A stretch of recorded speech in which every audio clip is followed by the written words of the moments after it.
Halo teman-teman, selamat datang di channel Angkasa Film bersama saya Jejek yang akan menemani kalian dimanapun kalian berada.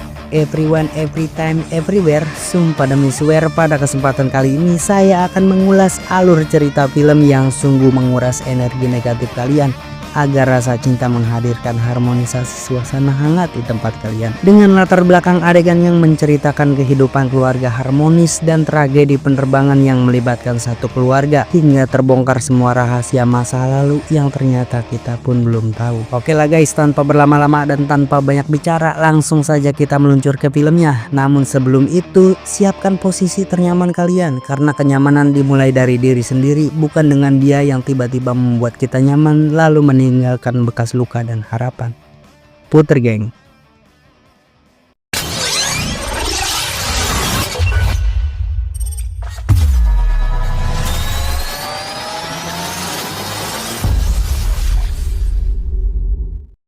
Di awal film kita diperlihatkan dengan penampakan seorang wanita bernama Myung yang tengah membuat kue tambang. Apakah bertujuan untuk mengikat kambing tetangga? Oh, jelas tidak. Dia sosok emak-emak ceria yang berprofesi sebagai pedagang kue pasar. Setelah dirasa kuenya enak, kemudian scene berpindah ke suatu lingkungan ramai yang penuh dengan transaksi jual beli. Dan ternyata tempat itu bernama pasar. Terletak di kecamatan Yongcheon dengan penduduk yang ramah dan baik hati. Selang tak beberapa lama, kue yang dibuat oleh Myung laris manis Tanjung Kimpul. Dan hari itu, Myung menutup tokonya dengan waktu yang cukup singkat. Tiba-tiba, seorang pedagang lain melariskan dagangannya dengan obral murah. Entah apa yang ia jual, dengan terburu-buru, Myung bergegas langsung menghampirinya.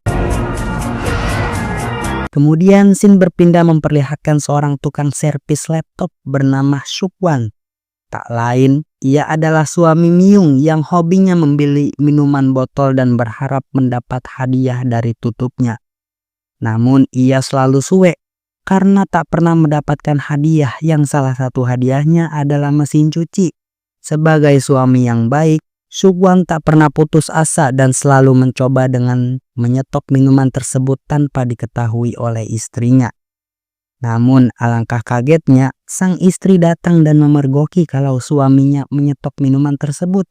Lalu Myung mencemes suaminya dan mengatakan, "Habis dah duit kita dipakai beli minuman yang hadiahnya kagak danta."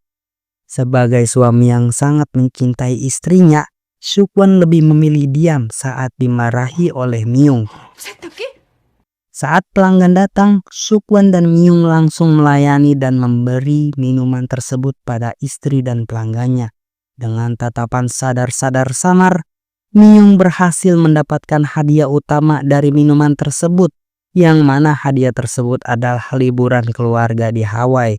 Seketika, keadaan berubah menjadi ceria dengan ekspresi bahagia dan hati yang gembira.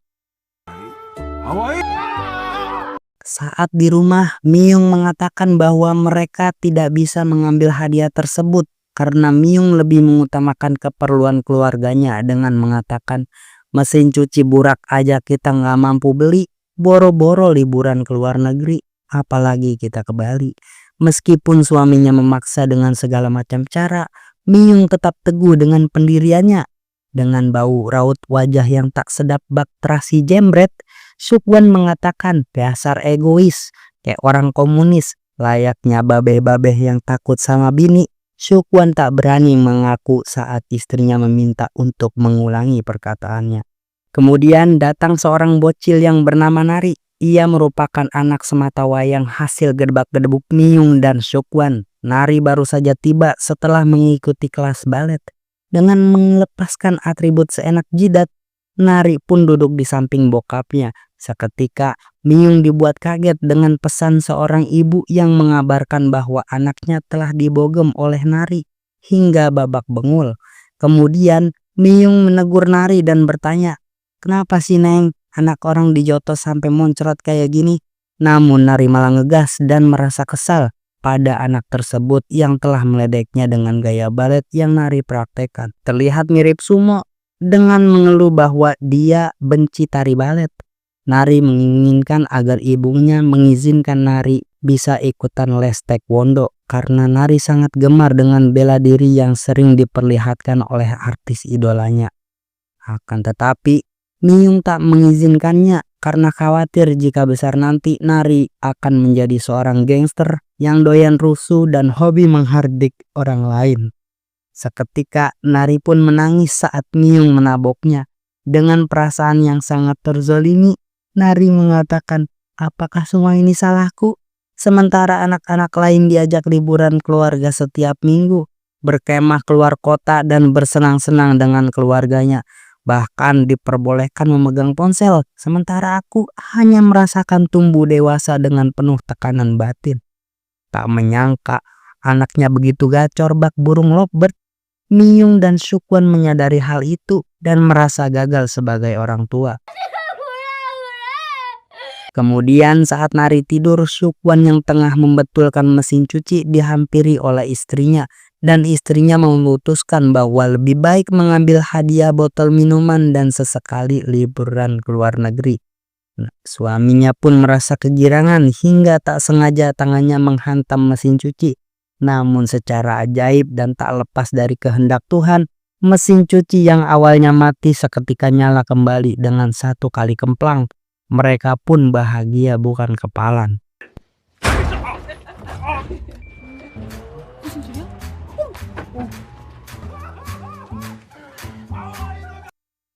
Keesokan paginya mereka melakukan pemotretan guna keperluan membuat password untuk penerbangan. Kemudian Shin berpindah dengan sosok perempuan yang tengah berolahraga. Lalu ia mengangkat teleponnya. Dan di siang hari, tiba-tiba seseorang mengabarkan bahwa Magnolia telah kembali setelah 10 tahun menghilang. Siapakah Magnolia yang ia maksud? Entahlah, saya pun tidak mengerti. Seketika Shin berubah. Miyung dan keluarganya yang sudah berkemas menutup toko dan berpamitan dengan para tetangga, bersiap untuk berangkat ke Bandara Soekarno-Hatta. Seperti di negeri kita tercinta, ibu-ibu Korea pun melakukan budaya yang sama, yaitu memberi uang saku untuk anak kecil yang berpamitan. Ini buat beli es ya, Neng. Sesampainya di bandara, terlihat sekelompok orang yang akan menjalankan suatu misi penangkapan yang dipimpin oleh sang kapten. Kemudian Shin berpindah. Miyung dan keluarganya nyaris ketinggalan pesawat karena terlalu lama berpamitan.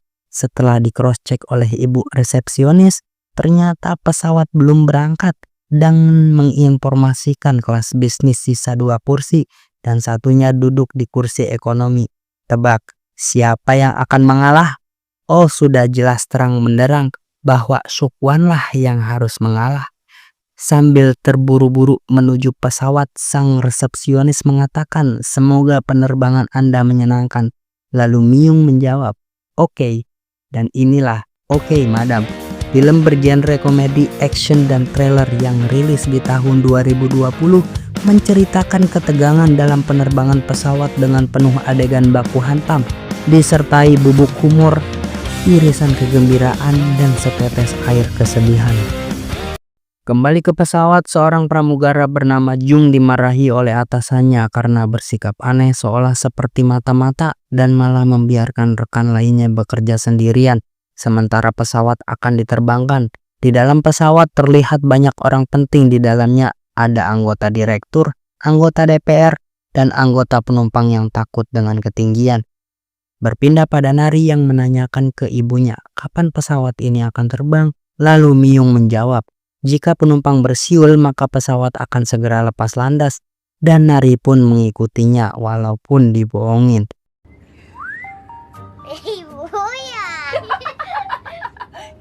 Setelah semuanya sudah siap dan penerbangan pun baru dimulai.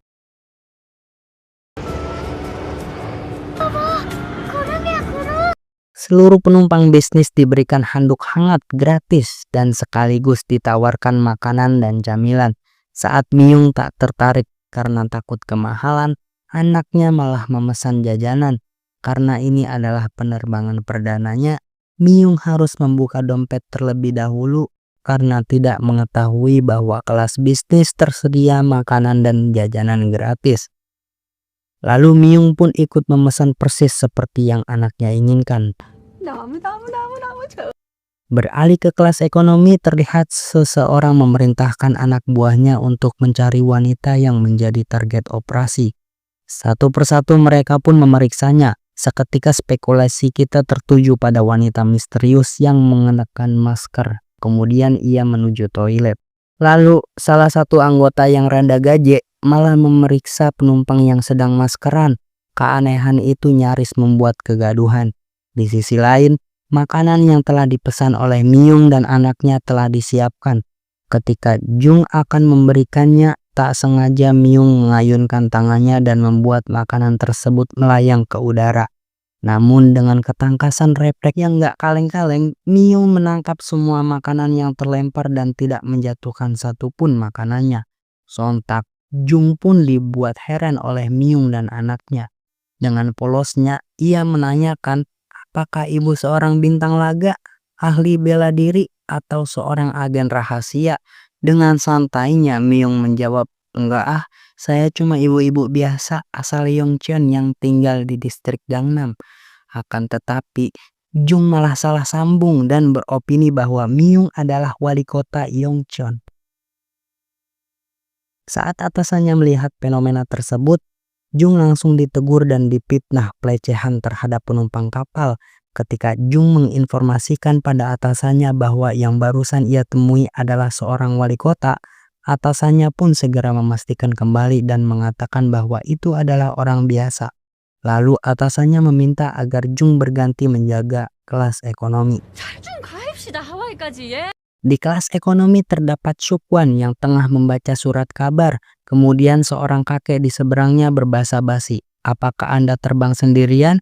Sukwan pun menjawab, saya terbang bareng anak bini. Dengan frontal kakek tersebut menunjukkan orang berambut panjang di sebelah Sukwan. Apakah itu istrimu? Saat mereka menengok, ternyata itu adalah Wong Lanang alias si gondrong desa. Basa-basi pun terjadi dengan Sukwan yang menanyakan balik pada kakek tersebut, yang kemudian alasan kakek itu adalah untuk melihat cucu dan anaknya di Hawaii.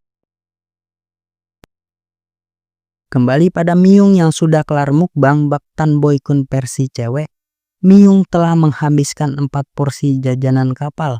Hal itu membuat Myung merasakan getaran dahsyat dalam lambungnya.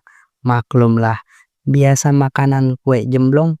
Kemudian Myung pun pergi mencari toilet. Karena terlalu kebelet, Myung tak sengaja membuka pintu toilet yang ternyata ada penumpang misterius di dalamnya. Namun tidak dikunci. Lalu Myung mengetuk pintu yang tanpa disadari itu adalah ruang kemudi. Alah sia boy.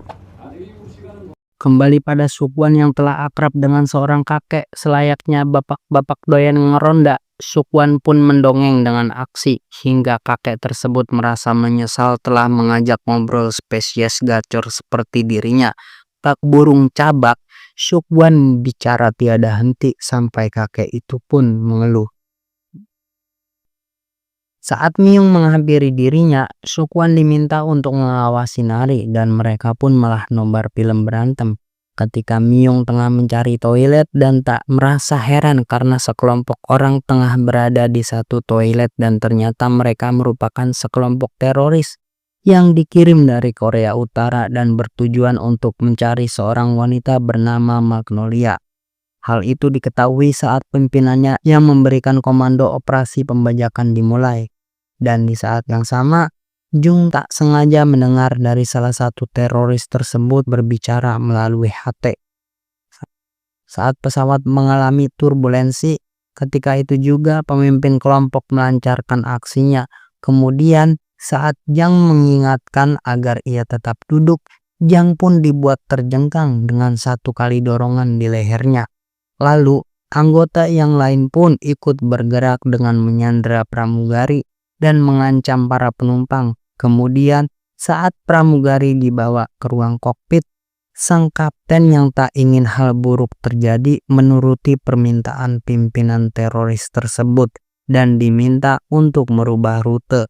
Dengan kompak dan gerak cepat bak penjahat profesional, hampir semua celah dalam pesawat telah dikuasai olehnya.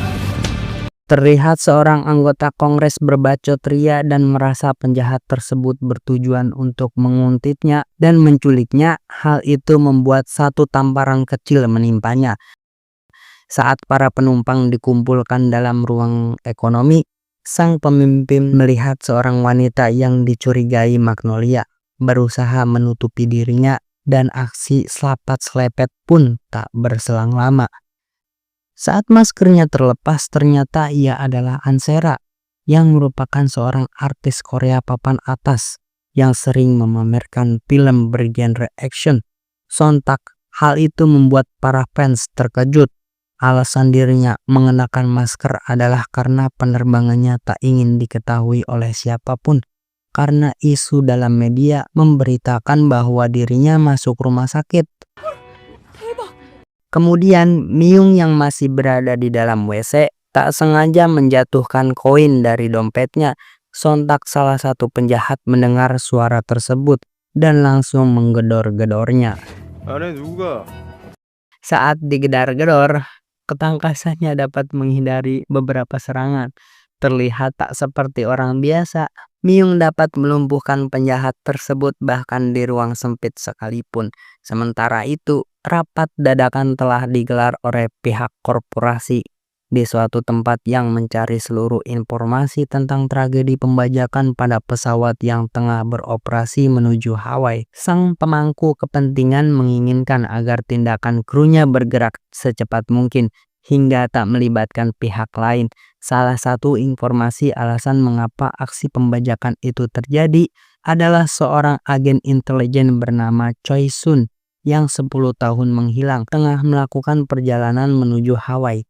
Misi itu dipimpin oleh Cheol Sung. Sementara itu, Myung tengah sibuk membangunkan penjahat yang dibuat pingsan olehnya. Seketika tatapannya berubah setelah mendengar suara yang memanggil Magnolia, dan itu merupakan suara Lee Cheol Sung.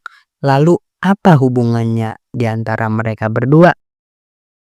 Diceritakan pada masa lalu seorang wanita bernama Choi Gui-sun telah dijebak dalam misi ilegal yang memaksanya menjadi seorang pembelot dan meninggalkan kehidupan lamanya.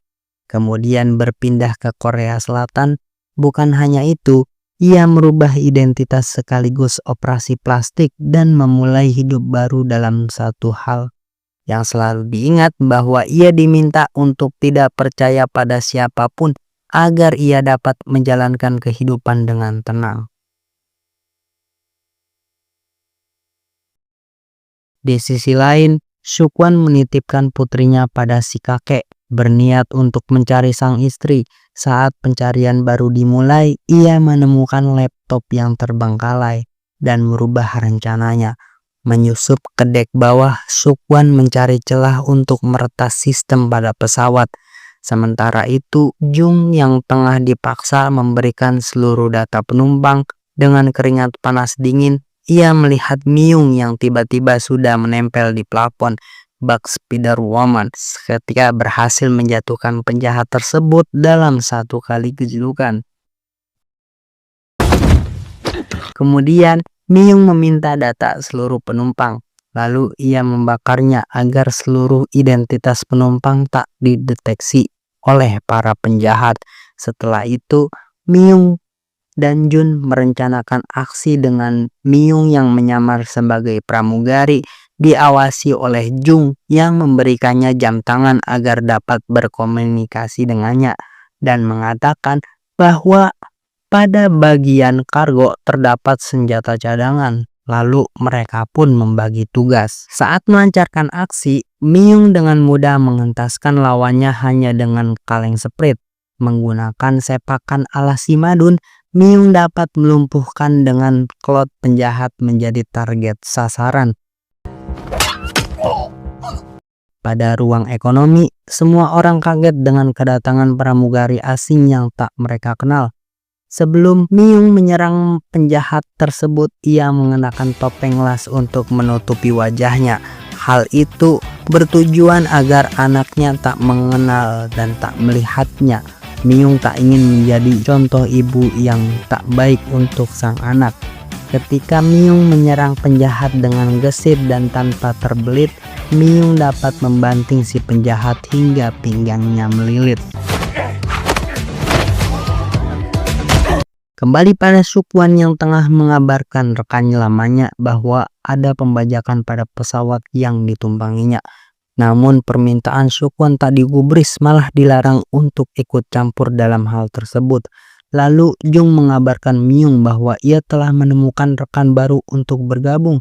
Karena sistem pada jam tersebut menggunakan mode suara anonim, keduanya tak sadar bahwa Myung dan Sukwan berkomunikasi melalui alat tersebut. Lalu Sukwan meretas sistem kemudi dan mengarahkan pesawat tersebut pada jalur awal. Karena Chilsung menyadari hal ini, ia segera memeriksa CCTV dan ditemukan bahwa terdapat seseorang di dek bawah yang mengambil alih sistem kemudi, dan Sukwan pun tertangkap. Di sisi lain, Myung tengah sibuk dengan lawan barunya yang cukup sepadan, bisa mengimbangkan dan membaca gerakannya, beberapa kali mematikan kelemahan lawannya namun tak berhasil. Dan ketika topeng yang dikenakan Myung terbelah dan roknya ikut terbelah, seketika tendangan tiada henti membuat penjahat tersebut pingsan tak sadarkan diri. Dengan waktu yang bersamaan, Lee Chil-sung memundurkan diri di hadapannya dan dialog singkat pun terjadi. Sambil membawa suaminya dengan tangan telah terikat, Chil-sung membocorkan bahwa sang suami juga merupakan anggota agen NIS atau Badan Intelijen Negara. Saat Sukwan ingin dibunuh, lantas Myung pun menolongnya. Dengan terpaksa, Myung pun berstatus sandera. Saat mereka dibawa ke suatu tempat yang harus melewati ruang ekonomi, Nari melihat ayah dan ibunya sudah terikat. Namun Nari hanya bisa diam dan melihat kode dari ibunya agar tetap tenang dan mencari perlindungan dengan cara terbaik. Kemudian kakek yang ada di samping Nari berusaha menghiburnya dengan memberikan boneka padanya. Ketika itu pula, Chil-sung yang melihat Nari nampak begitu syok langsung menghampirinya dan bertanya. Dengan akal cerdik dan rendam, Nari pun menunjuk Ansera dan mengaku sebagai ibunya. Sontak hal itu membuat semua orang kaget karena Ansera merupakan artis lajang dan belum menikah, dan seketika sang direktur pun jatuh duduk. Meskipun awalnya Ansera merasa ada keanehan dengan drama tipis yang Nari tunjukkan sambil mendengarkan bisikan minta tolong yang dibicarakan Nari, akhirnya Ansera pun mengakui Nari sebagai anaknya. Berpindah pada Myung dan Sukwan. Myung sangat kecewa bahwa suaminya adalah seorang agen NIS. Sukwan pun mengakuinya. Pada awalnya, ia memang ditugaskan untuk mengawasi Magnolia yang saat itu membuka kedai sate kikil. Saat ia sedang mengawasi, terpancar pesona ayu yang tak mengkhianati pandangan mata. Bak bunga melati di atas jerami, hanya kau yang paling wangi dan hanya kau yang paling suci. Sukwan melihat satu bintang yang bersinar hingga tak sadar bahwa pasukan Amuk Aseng tersinggung dengan tatapannya, yang membuatnya harus diinjak, dihajar, dan ditindas.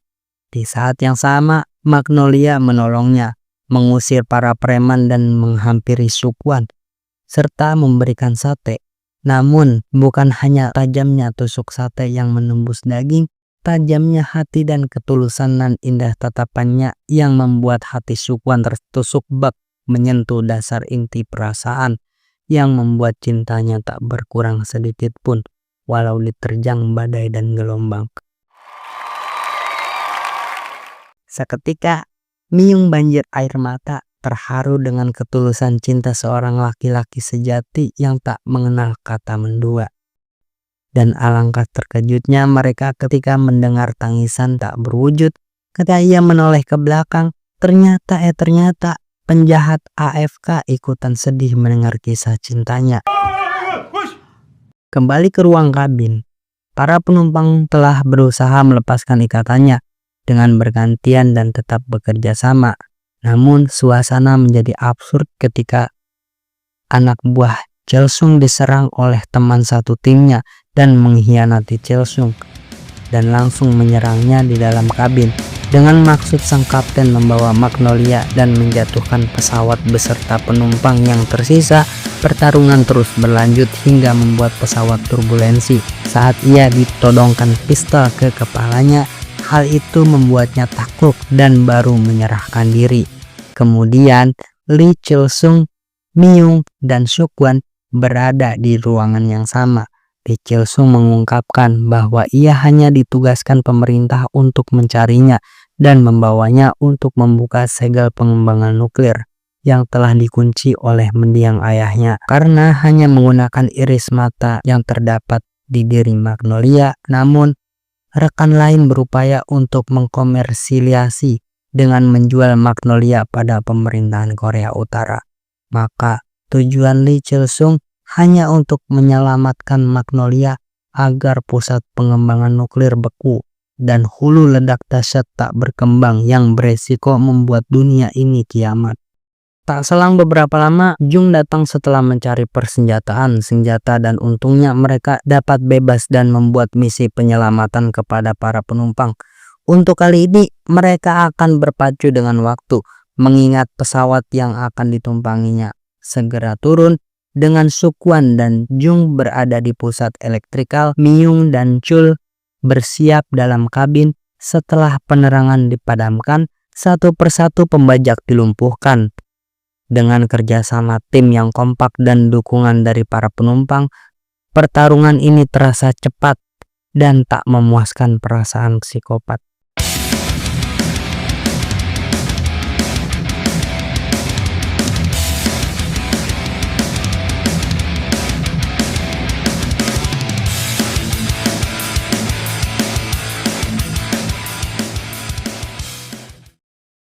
Tiba-tiba, si kakek yang selama ini bersama Nari merupakan bagian dari misi tersebut, dan yang lebih gelonya ternyata ia adalah pembunuh ayah Myung. Setelah menembak Chul yang mengkhianatinya, ia menyandra Nari, dan ketika Suk-wan menembakkan pistol strumnya, seketika tak berfungsi dan sontak satu peluru kemudian mengenai dada Suk-wan.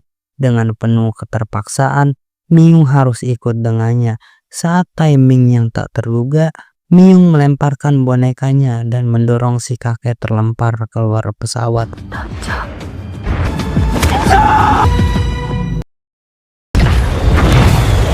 Dan akhirnya Suk-wan dan Lee Chil-sung tak mati. Mereka hanya pingsan karena benturan peluru yang mengenai dadanya. Dengan perlindungan rompi anti peluru, mereka pun berhasil selamat, dan di akhir film mereka telah sampai di Hawaii dan melaksanakan liburan yang selalu ia dambakan. Ketika itu pula Suk-wan mengakui bahwa liburan keluarganya di Hawaii itu merupakan inisiatifnya, bukan merupakan hadiah dari botol minuman.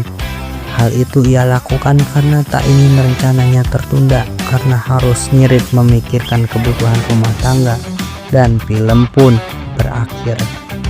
Pesan yang dapat kita ambil dari film ini adalah laki-laki memang tak bercerita, namun sekali bertindak segala cara dilakukan agar tujuannya tercapai dengan sempurna. Saya Jejek beserta staf Angkasa Film pamit undur diri. Cabut.